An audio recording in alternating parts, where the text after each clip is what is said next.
అలాంటి ఇష్టానుసారంగా రాసే వార్తల్ని పట్టించుకొని పాజిటివ్ వార్తలు ఉంటే ఇవ్వండి. నేను లాస్ట్ మైలోకి రీచ్ అయ్యి ప్రతి ఒక్కరికి న్యాయం చేసే బాధ్యత తీసుకుంటాం. Thank you. ఏమైనా క్వశ్చన్స్ కూడా చెప్పండి.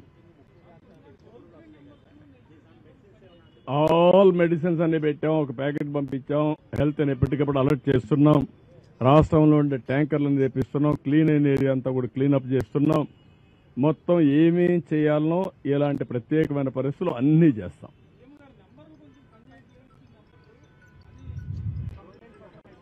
ఓకే, ఆ 2 నెంబర్లు ఇచ్చాను. ఒకవేళ అవసరమైతే ఇంకొక నెంబర్ కూడా ఇస్తాను. నేను వేరే కంట్రోల్ రూమ్ పెడతాం.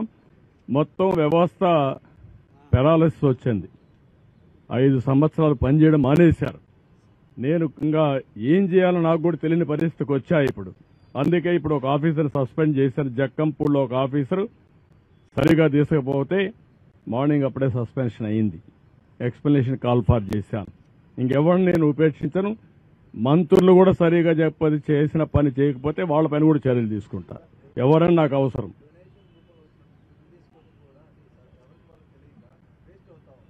అంటే నేనేమంటానంటే మనకుండే రిసోర్స్ అన్ని సద్వినియోగం చేసుకోవాలి. కాస్తో కోస్తో వేస్ట్ అయినా మేమేం చేశామంటే అందరికీ రీచ్ కావాలనే ఉద్దేశం చేశాం. వాళ్ళు రీచ్ కావాలంటే వాళ్ళకు ఇబ్బందులు ఉంటాయి. మేము ఒక స్ట్రక్చర్ కానీ సప్లై డిమాండ్ 2 కూడా చేయడం కోసం చేశాం. నో అని నేనేమంటాను, నో ఇవి ఇంత పెద్ద ఆర్గనైజేషన్లో అవన్నీ మనం చేయలేము. మేము మనుషుల యొక్క మీకు పేపర్కి ఇస్తాం. పలాని వ్యక్తి పలాని ప్రాంతంలో మా సచివాలయం ఇన్ఛార్జ్ సీనియర్ ఆఫీసర్ ఒక అతను ఉంటాడు. సచివాలయం సిబ్బందిని అంతా తీసుకున్నాం. అక్కడే వాలంటీర్స్ కూడా డబ్బులు పే చేస్తున్నాం. వాళ్ళు కూడా ఉపయోగించుకోమన్నాం. వీళ్ళందరినీ ఉపయోగించి అవసరమైతే ఒక 5-10 మంది బయట నుంచి తెచ్చుకోమన్నాం. వీళ్ళందరినీ పెట్టుకొని ప్రతి ఒక్కరికి ఇమ్మన్నాం. ఆ స్టాక్ పాయింట్స్ ఏవైతే సచివాలయం నెంబర్లు మీకు ఇస్తాం. ఆ సచివాలయం నెంబర్లు మీరు పబ్లిసైజ్ చేయండి. అవి పబ్లిసైజ్ చేస్తే ఆటోమేటిక్గా ఎవరైతే వస్తారో నేరుగా వాళ్ళని కాంటాక్ట్ చేసి అక్కడికి పంపిస్తారు వెహికల్స్ అవన్నీ. బుడమేరు నుంచి బుడమేరు రెగ్యులేటర్ బుడమేరు నది మీద ఆ రెగ్యులేటర్ పేరు వెలగలేరు రెగ్యులేటర్ ఉంది.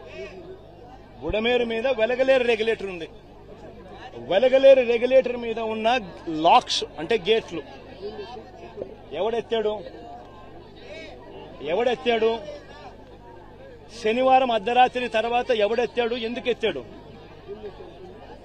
చంద్రబాబు నాయుడు గారి అది ఎత్తకపోయినంటే చంద్రబాబు నాయుడు గారి ఇల్లు మునిగేది.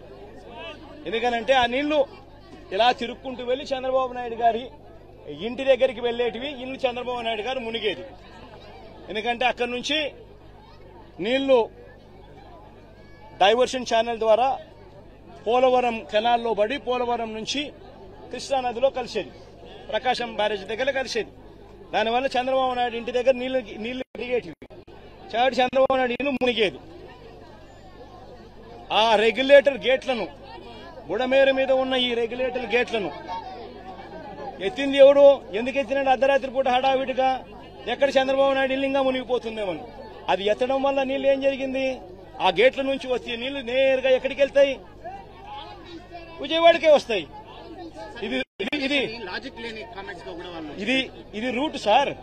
మీరంతా విలేకరులు ఒకసారి డైరెక్ట్ గా వెళ్లి మీరు పోయి చూడండి. ఎందుకు ఈరోజు ఈనాడు పేపర్లో కూడా వచ్చినట్టుంది కదా వాళ్ళ పాంఫ్లెట్ పేపర్. ఒకసారి ఈనాడు పేపర్ వాళ్ళ పాంఫ్లెట్ పేపర్ ఒకసారి నువ్వు కూడా ఒక్కసారి దయచేసి నీలో ఒక్క నిమిషం దయచేసి నువ్వు కూడా కాస్తో కూస్తో జర్నలిజంలో న్యాయం ధర్మం కొంచెం కొన్న పాటించి ఈనాడులో వచ్చిన ఆ పాంఫ్లెట్ ఈనాడు అంటే వాళ్ళ గజెట్ పేపర్ వచ్చిన ఆ వార్తను ఒక్కసారి దయచేసి ఈ రోజే వచ్చింది.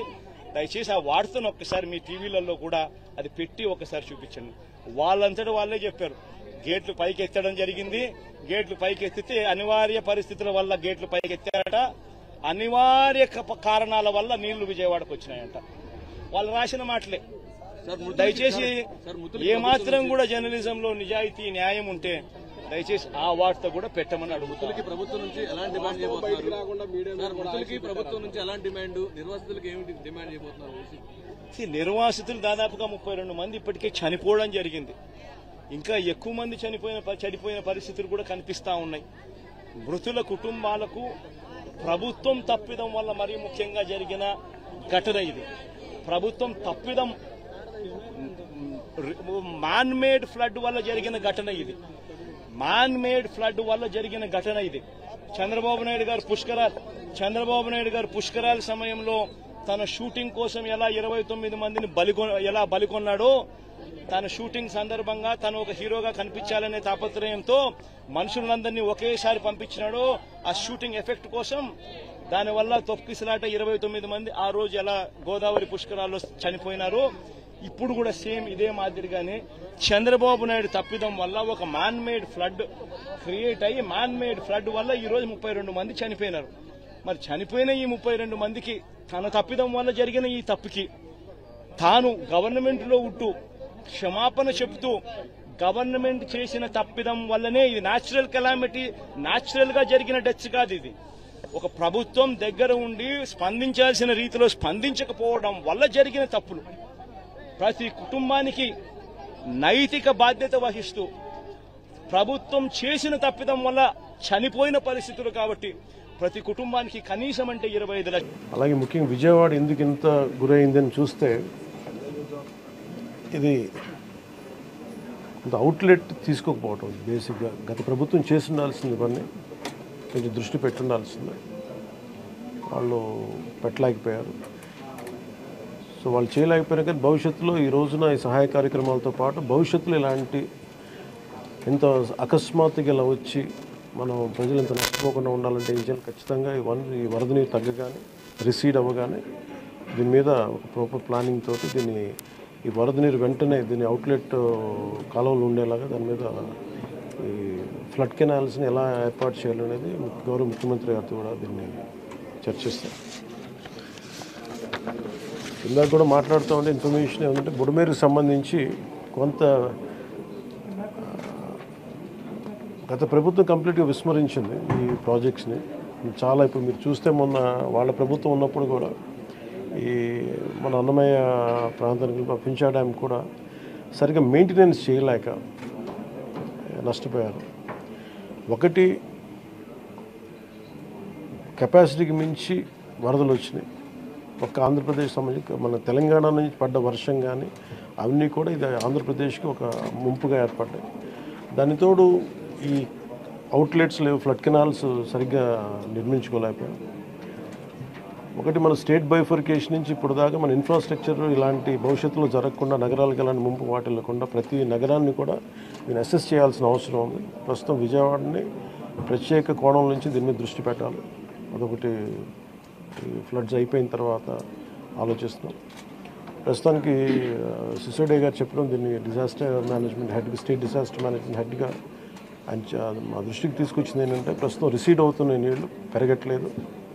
రేపటికి ఇది మనకి ప్రకాశం బ్యారేజ్లో 5 లక్షల 5 lakh క్యూసెక్స్కి 5 దాకా వచ్చేస్తుందని చెప్తా ఉన్నారు. సో మేజర్ ప్రమాదం మనం తప్పింది. అంటే చాలా అదృష్టవశాత్తు ఇది భగవంతుడి కరుణ అనుకోవాలి. ఆల్మోస్ట్ ఒక 10-12 వేల క్యూసెక్లు రీచ్ అయ్యి ఉంటే అసలు టోటల్ అసలు మనం ఊహించిన ప్రమాదం జరిగి ఉండేది. అసలు మన ఎవరో కూడా అన్కంట్రోలబుల్గా జరిగి ఉండేది. ఒకటి ఇది మేజర్గా చెప్పాలంటే ప్రకృతి విపత్తు.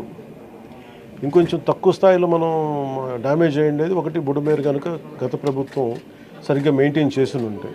ఎందుకంటే వాళ్ళు అన్నీ చిన్న చిన్న ఇరిగేషన్ ప్రాజెక్ట్స్ కూడా సరిగ్గా కనీసం వాళ్ళు ఈ లాకులు కూడా రిపేర్ చేయలేకపోయిన పరిస్థితులు ఉన్నాయి వాళ్ళకి. సో ఇప్పుడు వాళ్ళని తిట్టి కూడా ప్రయోజనం లేదు. ఎందుకంటే ఇది ముందు మనం ప్రస్తుతం మా చేతిలో ఉన్నది ప్రభుత్వం ఏమన్నా మేము ఏం చేయాలని ఆలోచిస్తామని ఉన్నంతలో మొత్తం కూర్చోబెట్టి